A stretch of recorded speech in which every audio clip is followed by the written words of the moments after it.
That would be pretty cool. I mean, it's a very few of them out there. But yeah, John Stewart's got to get across some way all day.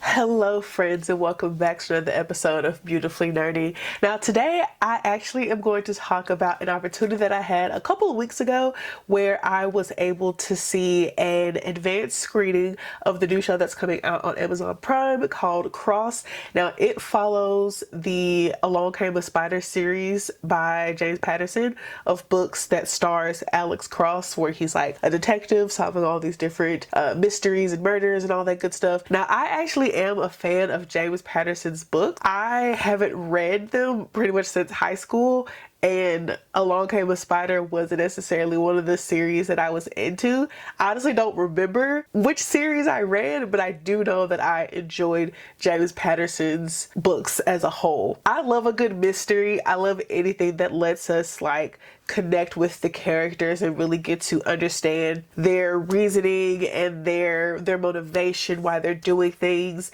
and we get to follow along with them as they are figuring things out.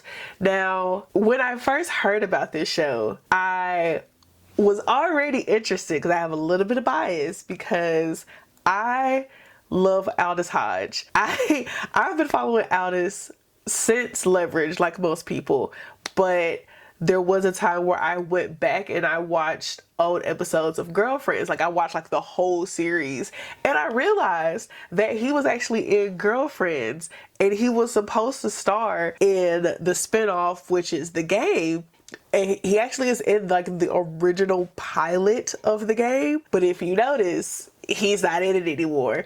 And he actually did talk with us about that, but I'll get more to the Q&A later. First, I want to talk about the show itself. So like I said, Alex Cross is a Metro PD detective, but he's also a psychologist. So like he's the person that they call where they're trying to like super get into the why of the reasoning, whereas I am a very big proponent of a whodunit. Like I love figuring out or getting clues and breadcrumbs along the way of who the killer is. This isn't what that story was. And at first I was a little disappointed because literally in episode 1, you find out like there's an A plot and a B plot, and you find out the killer of both the A and B plot, which upset me a little bit because I felt like, you could have stretched on for like the main A plot. We could have stretched on who is the killer for many episodes, but you find out in episode 1 who that killer is, because the focus of the show isn't who did it, but the focus is why did they do it.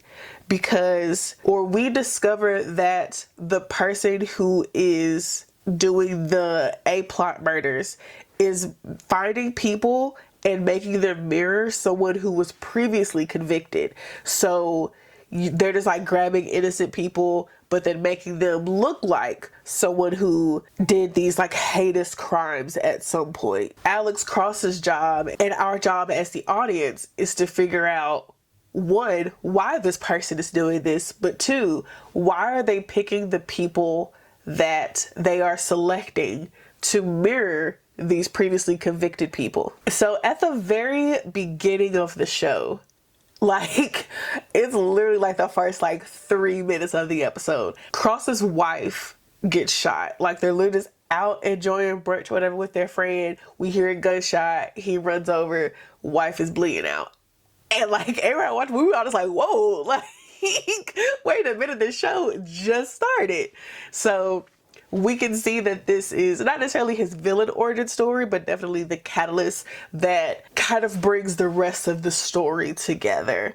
So we jump forward, I want to say about a year. He hasn't really fully processed his grief, but he is trying to start dating again, which to me, I feel like a year is way too soon.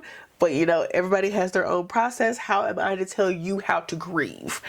But he's dating this young lady and she's having a dinner party.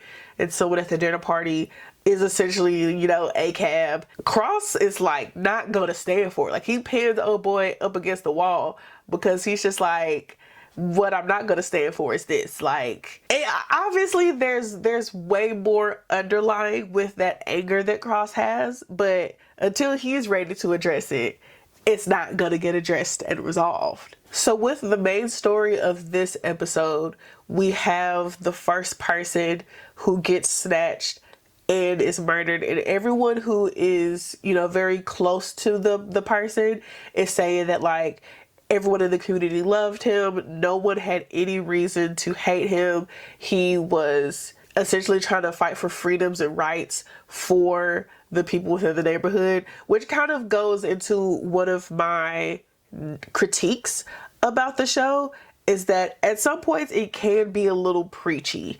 Like you definitely have some like cartoonishly evil or racist characters that are definitely like, this is the bad guy and this is the good guy. I definitely like a more nuanced character, but it's episode 1. So like, who's to say that the character development won't evolve as the show goes on?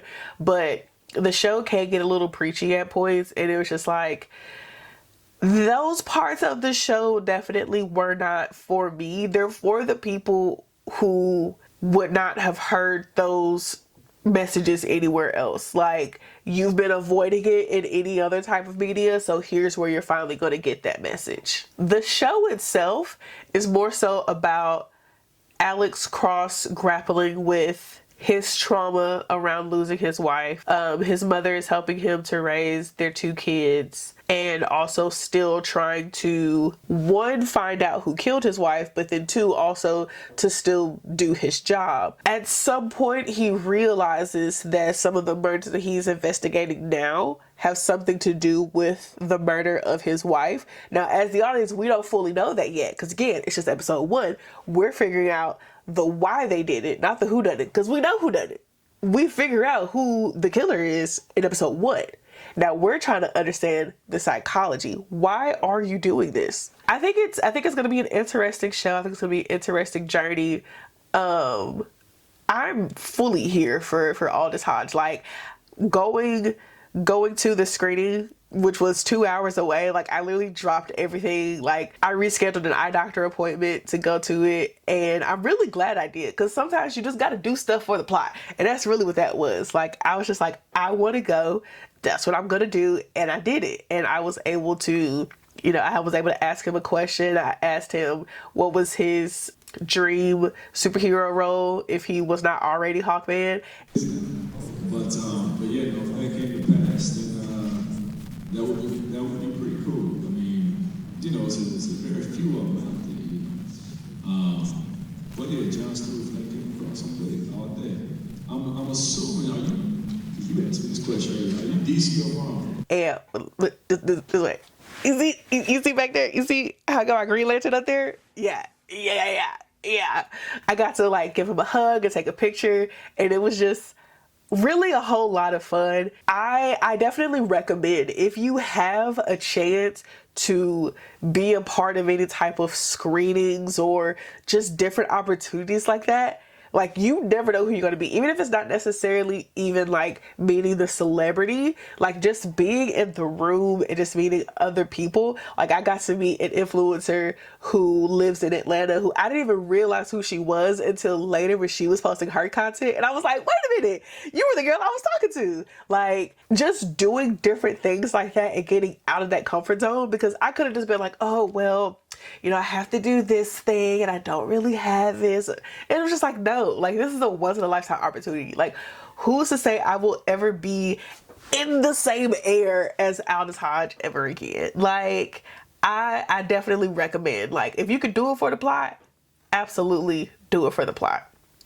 And with that being said, I will catch y'all next time. Y'all have a great rest of your day. Bye.